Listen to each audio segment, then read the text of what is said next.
أعوذ بالله من الشيطان الرجيم.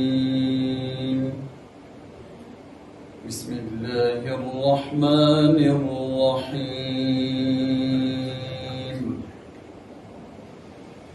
إذا جاء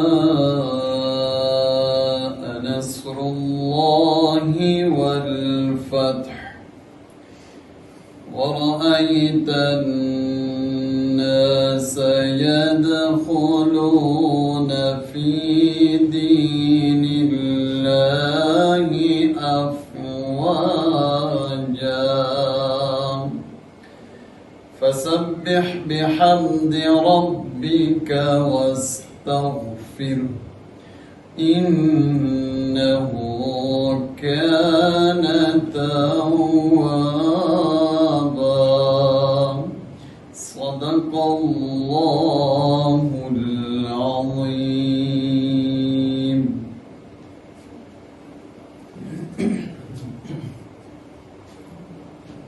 بسم الله الرحمن الرحيم. ننمينغا دين النحو ابتداءكو ګوره محترمو څنګه چې مخکې زموږ سبقونه چې لیدلو د وایس میسج په ذریعې سره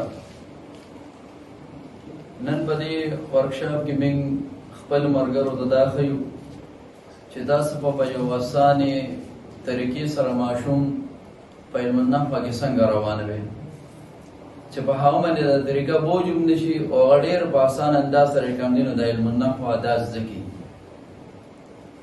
نو ګوره لومړی موږ ماشوم ته د ټولو نه مخکې د علم النحو تعریف وکړو چې د علم النحو چې کوم دی نو دا کوم علم دی. نو دلته موږ وایو چې بچي د علم النحو هر علم دی چې د دې په وجه باندې موږ د یوې کلمې اخرنی حرف هغه پیژنو د زبر زیر په اعتبار سره. لکه موږ ماشوم ته وایو چې بچي تو ګوره د الحمدو کې په دې دال باندې کوم دی دلته کې موږ دا پیښ ولې وایو او داسې ذالک الکتابو کې دې با باندې موږ دا پیښ ولې وایو او لا ریب کې دې با باندې کوم دی موږ دا زبر ولې وایو چې بس ماشوم ته موږ دومره آسان د علم النحو تعریف وکړو چې علم النحو هغه علم دی چې د دې په وجه باندې به موږ د یوې کلمې اخرني حرف حرکت پیژنو د زبر زیر په اعتبار سره چې دا به موږ څنګه وایو. نو دا علم النحو ده.